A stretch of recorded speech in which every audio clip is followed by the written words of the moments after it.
In the grand stage of American history, few figures embody contradiction and greatness as vividly as Ted Williams.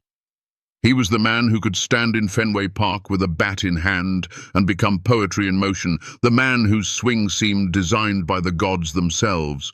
Yet he was also the warrior who traded stadium cheers for the roar of fighter planes. The paradox is striking. How can one life carry both the weight of battlefield sacrifice and the glow of baseball immortality? What if he had not lost nearly 5 years of his prime to the demands of war? Could he have eclipsed Babe Ruth's towering legacy or Hank Aaron's relentless march of home runs? Ted Williams forces us to ask not only what greatness looks like in numbers, but what it looks like in sacrifice. He is the archetype of a divided hero, a man whose story is written not just in box scores, but in the sky above Korea and the training fields of World War II. His life is the story of glory interrupted, of genius tested, of pride carried like armor, and of a legacy that even controversy cannot erase. Ted Williams was born in San Diego in 1918, a boy who quickly learned that childhood could be a lonely landscape. His father was often absent, and his mother was consumed by her devotion to the Salvation Army and her battles with gambling. The young boy carried within him the ache of neglect, the gnawing sense of being overlooked in his own home. Yet into that hollow space poured the only thing that ever felt stable: baseball. The dusty sandlots of San Diego became his true sanctuary. While other children found comfort in family dinners and warm embraces, Ted found his salvation in the sharp crack of a bat meeting ball, the soaring flight of a well-struck line drive, and the endless repetition of swings beneath the California sun. Loneliness, rather than crushing him, became fuel. It carved out the obsessive willpower that would later terrify pitchers and mesmerize fans. Each absence in his life became another reason to perfect his craft. He taught himself to keep swinging until the calluses burned and bled, forging in those solitary hours the perfectionism and volcanic temper that would mark his professional career. The truth is, his greatness was not an accident of talent, but a brutal transformation of pain into obsession. Many players are gifted, but few are sculpted by adversity into a relentless machine determined to be the best hitter who ever lived. By the time he was in high school, Williams was already known as the Kid, a nickname that would cling to him for decades. Tall, lean, and raw-boned, he seemed too lanky to command respect. But when he stepped into the batter's box, his swing announced a different story. Coaches, scouts, and opponents alike recognized a brilliance that couldn't be ignored. The San Diego Padres of the Pacific Coast League signed him, and soon after, the Boston Red Sox made the move that would define both player and franchise for generations. Williams entered the major leagues with more than just hype. He brought with him a burning compulsion to prove that hype justified. His rookie season was not just impressive, it was astonishing.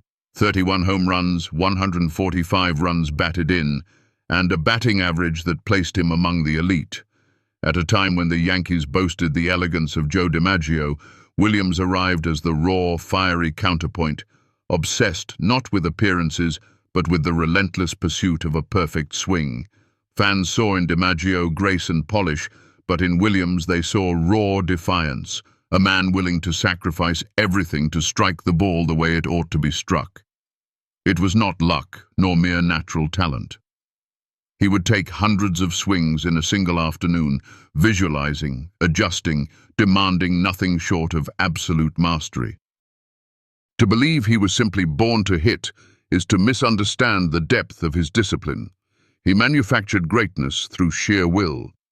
Then came 1941, the year that engraved Ted Williams into baseball's pantheon. That summer, as America drifted toward war, baseball fans had the rare privilege of witnessing two historic feats: Joe DiMaggio's legendary 56-game hitting streak and Ted Williams's season of immortality. Williams ended that year batting .406, a number that has never since been matched. To this day, no player has climbed above 400 for a full season. What made it unforgettable was not just the achievement, but the way he earned it. On the final day of the season, Williams was given the chance to protect his average by sitting out a doubleheader. Statistics were already on his side.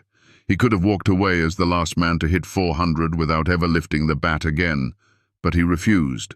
"If I can't do it hitting, I don't deserve it," he said. He played, he hit brilliantly, and he finished with .406. That choice revealed the core of his being. He was not interested in hollow records or mathematical tricks. He wanted to know without a shred of doubt that his numbers reflected truth. That decision, perhaps more than the 406 itself, defined his legend. It was the embodiment of a principle. True greatness risks failure to secure authenticity. That lesson remains a beacon across sports and life. Dignity lies in daring, not in hiding. Yet just as Williams stood at the summit of his young career, history intruded.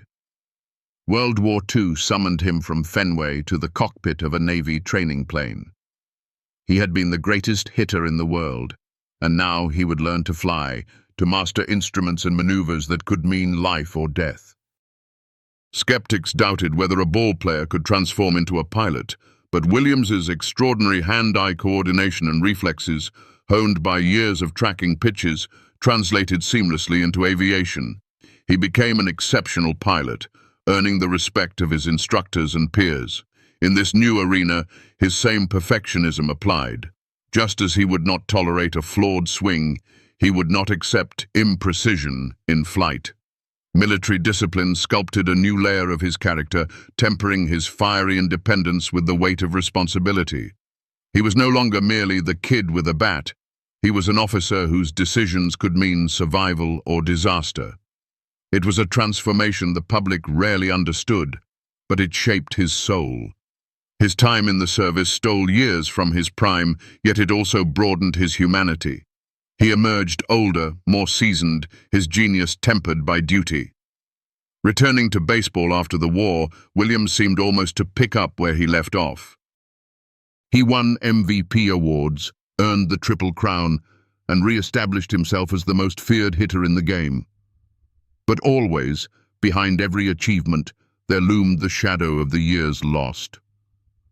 While DiMaggio and others piled up statistics uninterrupted, Williams's record was fractured by absence. Fans compared home run totals and batting averages without fully reckoning with the missing seasons. What if he had played uninterrupted from 1943 to 1945? What would his numbers have been? Would Babe Ruth's record have fallen earlier? The speculation is endless, and the frustration was real. Williams himself rarely hid his irritation with reporters who failed to grasp what he had sacrificed. His prickly relationship with the press grew sharper as he bristled against portrayals of arrogance. To him, arrogance was insisting on excellence. To them, it was defiance. In truth, he bore the silent burden of a man forced to pay twice, once in war, once in public judgment. What the world often mistook for conceit was the armored pride of someone who knew what he had lost and refused to beg for understanding. As if World War II had not been enough, the Korean War once again called Ted Williams from the diamond to the skies. This time it was not training but combat. Flying as a Marine Corps pilot, he faced the terrifying reality of hostile skies. There is a story often told. His jet struck by enemy fire, flames licking the fuselage. Williams kept control and managed a belly landing that saved his life. The man who had once gambled his batting average on principle was now gambling with mortality. Few athletes have ever confronted such stakes. To look death in the face, to climb out of a burning aircraft, is to understand the fragility of every subsequent moment. When Williams returned to Fenway, every swing carried the echo of survival. The tension of a ninth inning at bat could never compare to the fireball that nearly consumed him in Korea. Sports pressure becomes trivial when one has outrun death itself. That perspective reshaped him, even if he rarely spoke of it. For fans, it deepened the myth. For Williams, it underscored the brevity of every chance at the plate. He would never again take lightly the simple, blessed act of hitting a baseball. Even as the years advanced, his bat remained potent. At 39, an age when most players fade, Williams batted .388, defying age and logic alike. Younger stars like Mickey Mantle came and went, but Williams endured, proving that genius does not always bend to time. His final game in 1960 encapsulated his essence. With his body weary, but his pride intact, he stepped into the box and crushed a home run. It was his last swing in the majors, and he walked off without tipping his cap to the crowd. Some saw arrogance, others saw poetry. Williams believed his bat spoke louder than gestures. He exited as he lived, unyielding, proud, unwilling to dilute his greatness with sentimentality. That homer was not just another run, it was his farewell statement, a thunderclap that echoed his independence. In the years that followed, his legacy solidified. He was awarded the Presidential Medal of Freedom, honored in halls of fame, revered by fans and historians. Yet his story was never a simple one. He could be irascible, difficult, even combative with the media. His family life was complicated, his temper legendary, and his posthumous cryonics arrangement sparked controversy. He was not a sanitized hero sculpted for textbooks. He was flesh and blood, brilliance and flaw, valor and volatility. To remember Ted Williams is to accept the duality of greatness, that it does not come wrapped neatly, but jagged and human.